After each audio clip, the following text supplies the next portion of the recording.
പീഡനക്കേസിൽ മുൻകൂർ ജാമ്യം തള്ളിയതോടെ രാഹുൽ മാങ്കൂട്ടത്തിൽ MLA കീഴടങ്ങാനുള്ള നീക്കം ഉപേക്ഷിച്ചെന്നാണ് പോലീസിന്റെ നിഗമനം. രാഹുൽ ഇന്നലെ കേരള കർണാടക അതിർത്തിയിലെത്തിയെന്ന് അന്വേഷണ സംഘത്തിന് വിവരം ലഭിച്ചിരുന്നു. സുള്ളിയെ കേന്ദ്രീകരിച്ച് രാത്രിയിലുടനീളം SIT പരിശോധനയും നടത്തി. കർണാടകയിൽ തെരച്ചിൽ ഇപ്പോഴും തുടരുന്നുണ്ട്. രാഹുലിന് കുടകിലും സഹായം ലഭിച്ചു എന്നൊക്കെയുള്ള വിവരങ്ങളും വരുന്നുണ്ട്. കസ്റ്റഡിയിലുള്ളവരിൽ നിന്ന് നിർണായക വിവരം ലഭിച്ചതായും സൂചനയുണ്ട്.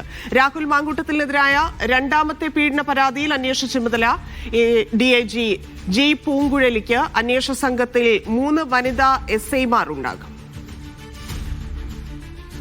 വിജിൻ വായാന്തോട് ചേരുന്നുണ്ട്. വിജിൻ, ഈ കീഴടങ്ങൽ അത് ഉപേക്ഷിച്ച മട്ടാണ്. കാരണം ഹൈക്കോടതി കൂടി ഇത് പരിഗണിക്കാനിരിക്കുമ്പോൾ ഇനി ഹൈക്കോടതിയിൽ ജാമ്യം ലഭിച്ചാലോ എന്നൊരു ലക്ഷ്യം കൂടിയുണ്ട്. സ്വാഭാവികമായിട്ടും അത്തരത്തിലൊരു കീഴടങ്ങലിലേക്ക് ഇനി കാര്യങ്ങൾ പോകില്ല എന്ന് മനസ്സിലാക്കുന്നു. പക്ഷേ SIT ഇതെവിടെയാണ് തിരയുന്നത്, എന്തുകൊണ്ട് ഇതുവരെ കണ്ടെത്താൻ സാധിക്കുന്നില്ല എന്നൊക്കെയുള്ള ചോദ്യങ്ങൾ ഉയർന്നുകൊണ്ടിരിക്കുന്നു.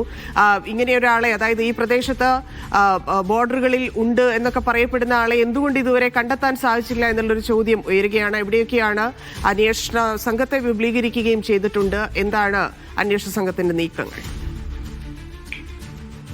കർണാടക കേന്ദ്രീകരിച്ച് തന്നെയാണ് നിലവിൽ അന്വേഷണ സംഘം പരിശോധന നടത്തിക്കൊണ്ടിരിക്കുന്നത്. രാഹുൽ കർണാടക അതിർത്തിയിൽ തന്നെ ഉണ്ടാകാനുള്ള സാധ്യതയാണ് നിലവിൽ ഇപ്പോഴും അന്വേഷണ സംഘം കാണുന്നത്. അതിന്റെ അടിസ്ഥാനത്തിലാണ് നിലവിൽ കർണാടക ബോർഡറുകൾ കേന്ദ്രീകരിച്ചുള്ള പരിശോധന നടത്തുന്നത്. എന്തായാലും ഇന്നലെ ഹോസ്റ്റൂർ കോടതിയിൽ എത്തുമെന്നുള്ള അഭ്യൂഹമൊക്കെ ഉണ്ടായിരുന്നു. അത് പോലീസ് സംഘം അവിടെ സ്ഥലത്തെത്തിയ സാഹചര്യം കണക്കിലെടുത്ത് രാഹുൽ കീഴടങ്ങുന്നത് ഒഴിവാക്കുകയായിരുന്നു എന്നുള്ളതാണ് ഇപ്പോൾ പോലീസ് നിഗമനത്തിലേക്ക് എത്തിയിട്ടുള്ളത്. അതുകൊണ്ട് തന്നെ കർണാടക അതിർത്തികൾ ഒക്കെ പോലീസ് വലയം തീർത്തോടുകൂടി കേരളത്തിലേക്ക് എത്താനുള്ള സാധ്യത വളരെ കുറവാകും എന്നുള്ളതാണ് നിലവിൽ അന്വേഷണ സംഘം കരുതുന്നത്.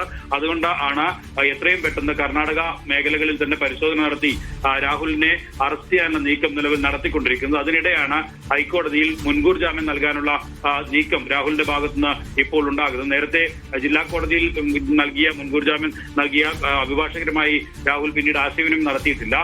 ഹൈക്കോടതിയിലെ മുതിർന്ന അഭിഭാഷകർ വഴി ആശയവിനിമയം നടത്തി മുൻകൂർ ജാമ്യാപേക്ഷ നൽകാനുള്ളൊരു നീക്കമാണ് നിലവിൽ രാഹുൽ നടത്തുന്നത് എന്നുള്ളതാണ് വ്യക്തമാകുന്നത്. കർണാടകയിൽ പ്രത്യേകമായി സമാന്തരമായി പല സഹായങ്ങളും ആളുകളിൽ നിന്ന് രാഹുലിന് ലഭിക്കുന്നുണ്ട് എന്നുള്ളതാണ് അന്വേഷണ സംഘത്തിന്റെ വിവരം. അതുകൊണ്ടാണ് അന്വേഷണ സംഘത്തിന് കണ്ടെത്താൻ കഴിയാത്ത നിലയിലേക്ക് രാഹുൽ ഈ 9ാം ദിവസമായും ഒളിവിൽ തങ്ങിക്കൊണ്ടിരിക്കുന്നത്. എന്തായാലും അതിനിടയിലാണ് ഇപ്പോൾ ഈ രണ്ടാമത്തെ പരാതിയിൽ രാഹുലിനെതിരായി KPCCക്ക് 23 നൽകിയ പരാതിയിൽ ആ പരാതിയിൽ നിലവിൽ AIG പൂങ്കുഴലിയുടെ നേതൃത്വത്തിൽ ഒരു 3-അംഗ വനിതാ സംഘത്തെ കൂടി ഉൾപ്പെടുത്തി പ്രത്യേക അന്വേഷണ സംഘം വിപുലീകരിക്കാനുള്ള തീരുമാനം ഇപ്പോൾ കൈക്കൊണ്ടിട്ടുണ്ട്. പെൺകുട്ടി നിലവിൽ മൊഴി നൽകാൻ തയ്യാറാണ് എന്നുള്ള കാര്യം ഇമെയിൽ വഴി ഈ അന്വേഷണ സംഘത്തെ അറിയിച്ചിട്ടുണ്ട്.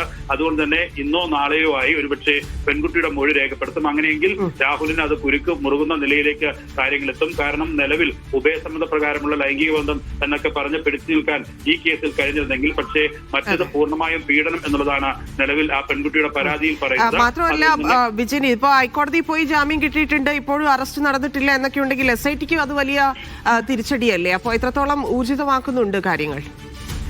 തീർച്ചയായും. അതായത് ഈ നിലവിലെ കേസിൽ എന്തായാലും ഹൈക്കോടതിയിൽ മുൻകൂർ ജാമ്യാപേക്ഷ രാഹുൽ നൽകുമെന്ന കാര്യത്തിൽ സംശയമില്ല. ഏതെങ്കിലും കാരണവശാൽ ഹൈക്കോടതിയിൽ അതിനു മുമ്പ് രാഹുലിനെ പിടിക്കാനുള്ള നീക്കമാണ് നടത്തുന്നതെങ്കിലും പിടികൂടാൻ കഴിഞ്ഞില്ലെങ്കിലും ഹൈക്കോടതി ജാമ്യം അനുവദിച്ചാൽ രണ്ടാമത്തെ കേസ് ചൂണ്ടിക്കാട്ടി ആ ജാമ്യം റദ്ദാക്കാൻ പറ്റും, അല്ലെങ്കിൽ രാഹുലിനെ അറസ്റ്റ് ചെയ്യാൻ പോലീസിന് പറ്റും. അതുകൊണ്ട് തന്നെ അങ്ങനെയുള്ള എല്ലാ ആലോചനകളും നിലവിൽ നടത്തുന്നുണ്ട്. അതിലെ മൊഴിയെടുക്കൽ എങ്ങനെയായിരിക്കും? ഇപ്പൊ പൂങ്കുഴലിയുടെ നേതൃത്വത്തിലാണ് അന്വേഷണം എന്ന് മനസ്സിലാക്കുന്നു. അതിന്റെ മൊഴിയെടുക്കൽ അതുമായി ബന്ധപ്പെട്ട് സ്ഥലം സമയമൊക്കെ പരാതിക്കാരി അറിയിച്ചിട്ടുണ്ടോ? നിലവിൽ സമയവും സ്ഥലവും അറിയിക്കാം എന്നുള്ളതാണ് പെൺകുട്ടി വ്യക്തമാക്കിയതെന്നാണ് അന്വേഷണ സംഘത്തിൽ നിന്ന് ലഭിക്കുന്ന വിവരം.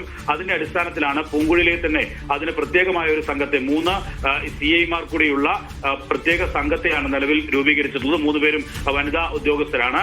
അവരെ നിയോഗിച്ചുകൊണ്ട് പൂങ്കുഴലിയുടെ നേതൃത്വത്തിൽ തന്നെ പെൺകുട്ടിയുടെ മൊഴി രേഖപ്പെടുത്തുക, അതുമായി ബന്ധപ്പെട്ട അന്വേഷണങ്ങൾ നടത്തുക, ഒപ്പം തന്നെ മറ്റ് അന്വേഷണങ്ങൾ, അതിന്റെ സാങ്കേതികമായ അന്വേഷണങ്ങൾ ഉൾപ്പെടെയുള്ളവ ഈ നിലവിലെ പ്രത്യേക അന്വേഷണ സംഘത്തിന്റെ ഭാഗമായി തന്നെ നടത്തുക എന്നുള്ളതാണ്. നിലവിൽ പൂങ്കുഴലിയുടെ നേതൃത്വത്തിലുള്ള അന്വേഷണ സംഘം പ്രത്യേക അന്വേഷണ സംഘത്തിന്റെ കീഴിൽ തന്നെയാകും പ്രവർത്തിക്കുക.